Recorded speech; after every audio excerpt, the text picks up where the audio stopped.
बसंत प्रमुख सागर। स्वर्णिम स्वर्ण जयंती का अवसर ये महान है, मिलकर हम मनाएंगे गुरुवर देश की शान है। प्रमुख सागर जय हो गुरुवर, प्रमुख सागर जय हो गुरुवर।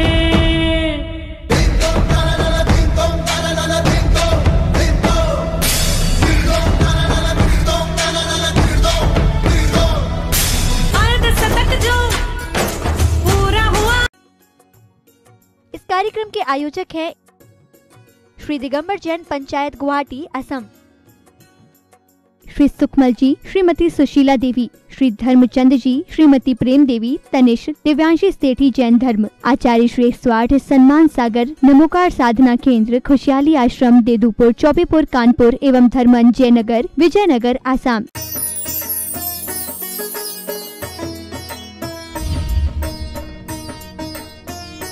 धर्म स्नेह बब्बात्माओं, आज का दिन पूरा भारत ही नहीं पूरा विश्व राम के नाम से जाना जा रहा है।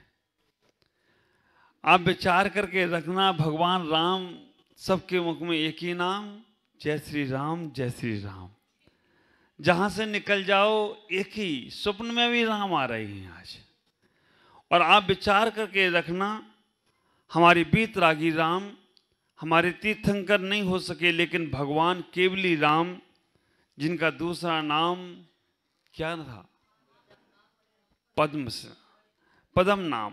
आप विचार करके रखना, वो राम अगर सबके हों तो कोई आश्चर्य की बात नहीं है। लेकिन आज हम सोचते हैं कि राम तो केवल हिंदुओं के हो गए, राम तो केवल हिंदू संप्रदाय में ही पूजे जाते हैं, राम तो केवल उन्हीं के हिंदू संप्रदाय के हो गए, जैनों के राम नहीं हैं।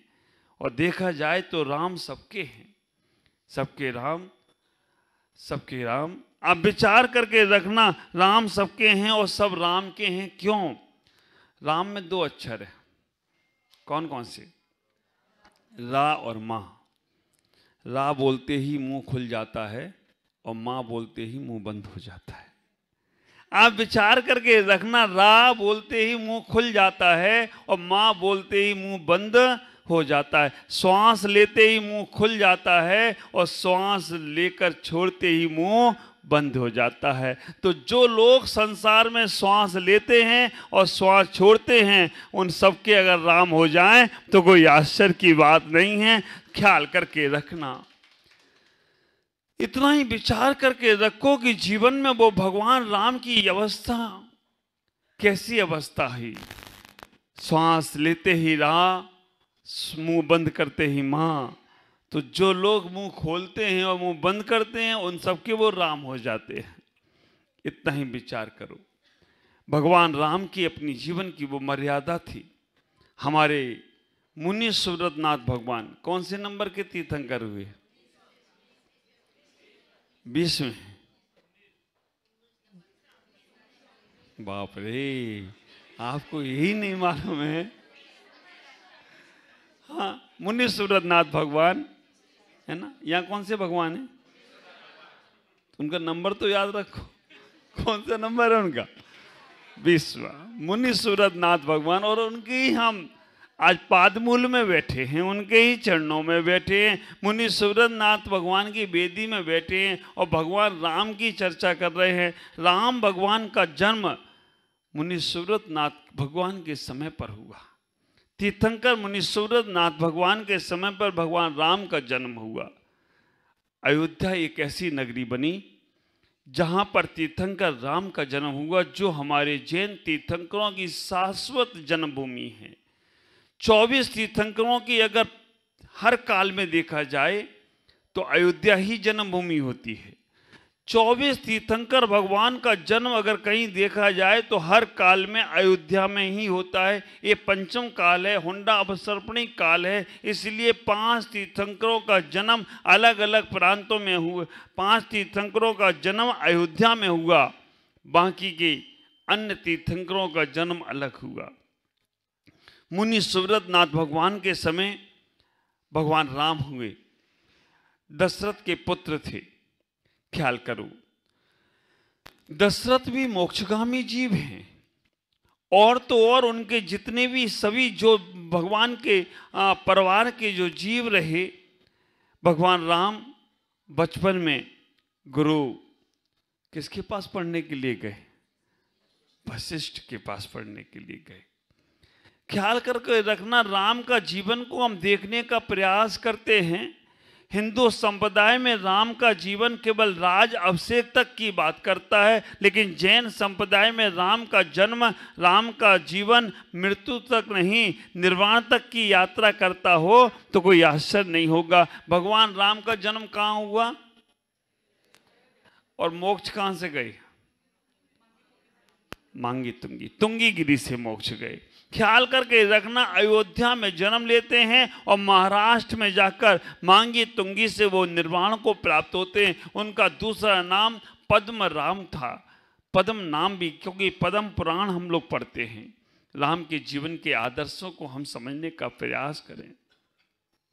अगर राम के दो अक्षरों को हम देखते हैं, राम के दो अक्षरों में पहला अक्षर रा और दूसरा अक्षर माँ, ये आप कई बार भी सुन चुके हैं। रा से ऋषभनाथ और माँ से महावीर। आप विचार करके रखना, जहाँ ऋषभनाथ से लेकर महावीर तक के 24 तीर्थंकरों का समावेश अगर हमारे भगवान राम में हो गया हो तो कोई आश्चर्य नहीं होगा। आप ख्याल करके रखना, राम और आम, आम में कितने अक्षर है? कौन कौन से? आ से आदिनाथ और माँ से महावीर।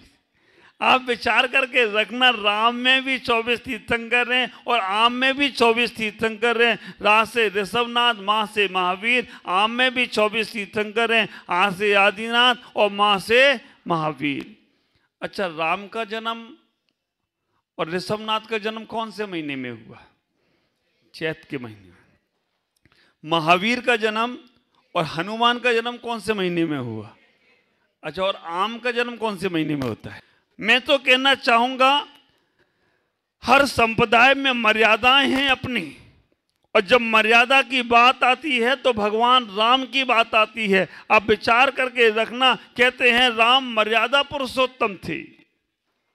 अगर मुस्लिम संप्रदाय वाले समझते नहीं हैं, उनके भी राम हैं, रा से रहमान और माँ से मोहम्मद। अगर वो दोनों समझ लें तो उनके भी राम हो जाएं तो कोई आश्चर्य की बात नहीं है। रहमान रा से शुरू होते हैं और मोहम्मद माँ से शुरू होते हैं, लेकिन वो कोई और को समझ लेते हैं। राम तो सबके है। जो श्वास लेता है, श्वास छोड़ता है, उसके राम हो जाया करते हैं। ख्याल करके रखना, आप अपने शरीर को देखने का प्रयास करो। तुम्हारा शरीर, तुम्हारा जीवन, तुम्हारा परमात्मा का जीवन तुम्हें कैसे आनंद से भरकर जीने की कला सिखाता है। अगर हम राम के जीवन के मर्यादाओं को देखने का प्रयास करें, थोड़ी सी चर्चा हमारे जिनागम में तो जो चर्चा है वो आप समझने का प्रयास करें। हमारा जिनागम भगवान राम की मर्यादाओं को इतना ज़्यादा कहने का प्रयास करता है, हमारा जिनागम भगवान राम की मर्यादाओं को इतना बताने का प्रयास करता है, कहने का प्रयास करता है कि राम की मर्यादा अपने जीवन की बहुत बड़ी मर्यादा थी। उन्होंने कभी अपनी मर्यादाओं का उल्लंघन नहीं किया, उन्होंने कभी अपनी मर्यादाओं को छोड़ने का प्रयास नहीं किया। मर्यादाओं के कारण से कहते हैं कि उन्होंने अपनी पत्नी को भी घर से छुड़वा दिया। घर से उन्होंने पत्नी को भी तीर्थ वंदना के नाम से पहुंचाकर कहाँ जंगल में छुड़वा दिया। राम की मर्यादाओं को देखें, हम अपने जीवन में उन बीतरागी राम का दृश्य अपने मन में, मनस पटल में जरूर लाने का प्रयास करें। राजा राम हमारे जीवन के उस मुकाम तक के राम हैं जो हमारी गृहस्थ की मर्यादा को बताते हैं। राजा राम हमारे उस जीवन के उस मर्यादाओं को बताने का प्रयास करते हैं कि घर में रहना है तो हमें कैसे जीना है, परिवार में रहना है तो हमें कैसे जीना है। घर की, परिवार की मर्यादाओं को, समाज की मर्यादाओं को बताने वाले राम राज अभिषेक के तक के राम हैं। और जब वीतरागता की ओर जाते हैं तो वीतरागता के राम कुछ अलग हुआ करते हैं। विचार करना, जब भगवान राम वनवास की ओर गए, जंगल की ओर गए, और राम जिस दिन हमें प्राप्त होगा, ख्याल करो, आदमी जीवन भर राम राम नहीं कर पाता है, तो मरने के बाद उसे क्या सुनाया जाता है? आ रहा है ना समझ में? आप विचार करके रखना, जब आदमी जीवन भर राम राम ना कर पाए तो उसको मरने के बाद क्या सुनाया जाता है? राम नाम। मुर्दा बड़ा मस्त है, राम नाम सत्य, मुर्दा बड़ा मस्त है। आप ख्याल करना, मैं आज सोच रहा था, सुबह 7 बजे के बाद सोचा मैंने कि राम नाम सत्य उस मुर्दे को क्यों कहा जाता है? मुर्दे तो सुन नहीं पाएगा, फिर भी उससे कहा जाएगा राम नाम सत्य है।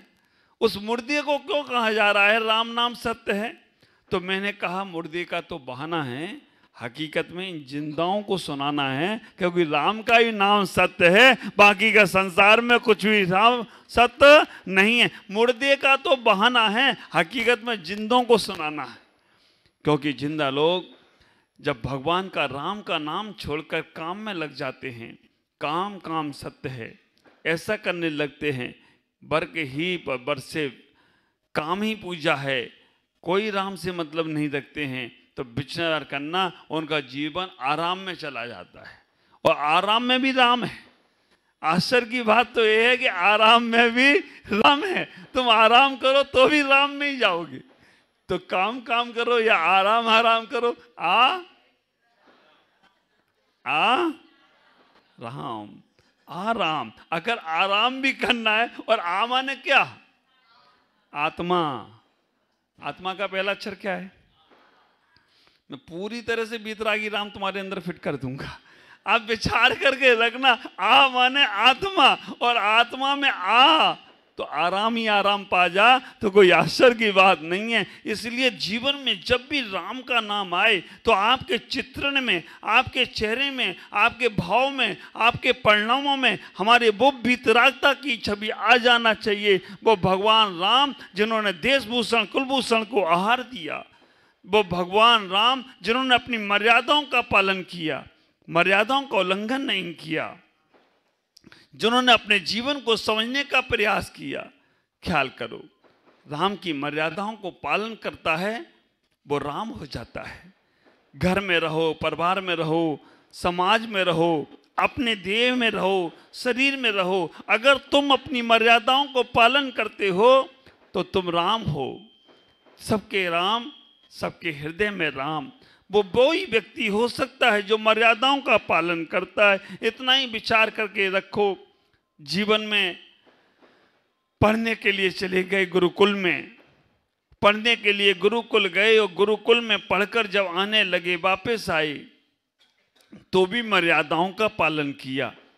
और गुरुकुल में पढ़ने के लिए गए तब भी उनने कुछ ऐसे कार्य किए, कहा करते हैं ताड़का का वध किया उन्होंने, और सीता का स्वयंवर रचा गया।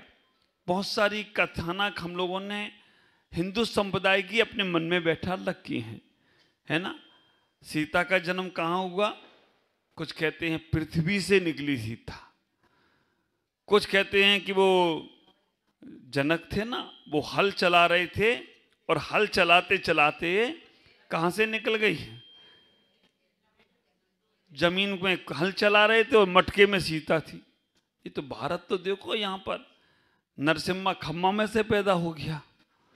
एक एडवर्टाइज देखते होंगे विज्ञापन टीवी में, 2 चम्मच सिंकारा पीकर आदमी बोतल में से पैदा हो जाता है।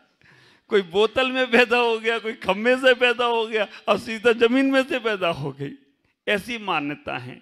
हमारे उत्तर पुराण में कहते हैं कि कहीं कहीं ऐसा उल्लेख भी आया है, सीता रावण की पुत्री थी, मंदोदरी की पुत्री थी। जब मंदोदरी ने सीता को बोला कि तुम मेरे पति को स्वीकार कर लो, तब सीता ने कहा, माँ अगर तुमसे कोई ऐसा बोले तो तुम्हें कैसा लगेगा?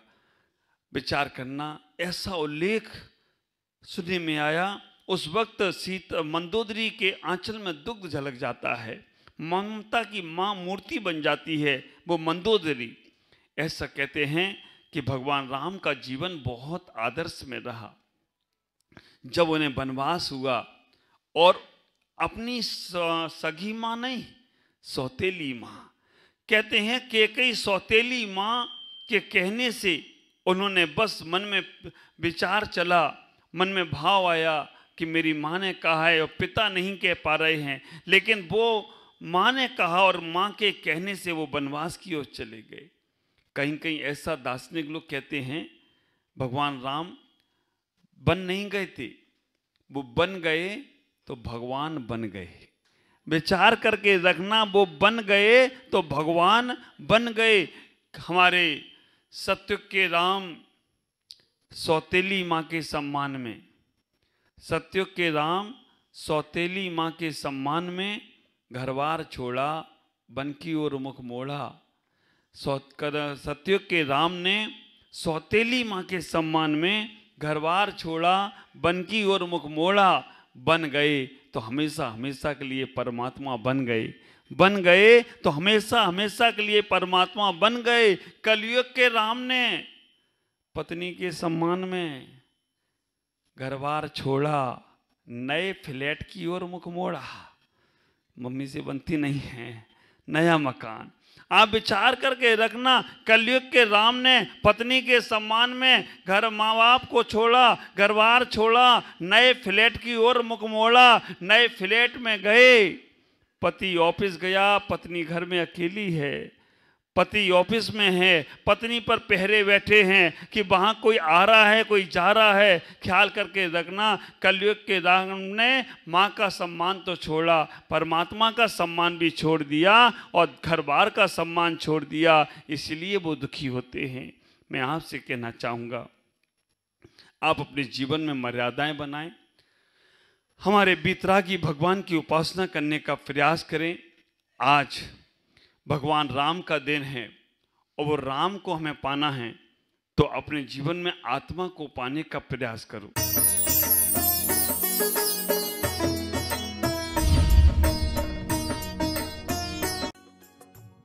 इस कार्यक्रम के आयोजक थे श्री दिगंबर जैन पंचायत गुवाहाटी असम, श्री सुखमल जी, श्रीमती सुशीला देवी, श्री धर्मचंद जी, श्रीमती प्रेम देवी, तनिष्क, दिव्यांशी सेठी जैन धर्म, आचार्य श्री स्वार्थ सम्मान सागर नमोकार साधना केंद्र, खुशहाली आश्रम, देदूपुर, चौबेपुर, कानपुर एवं धर्मन जयनगर, विजयनगर, आसाम।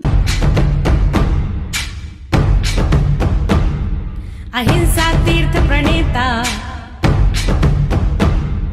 अहिंसा तीर्थ प्रणेता, जय जय हो भारत गौरव, राष्ट्र संत प्रमुख सागर, स्वर्णिम स्वर्ण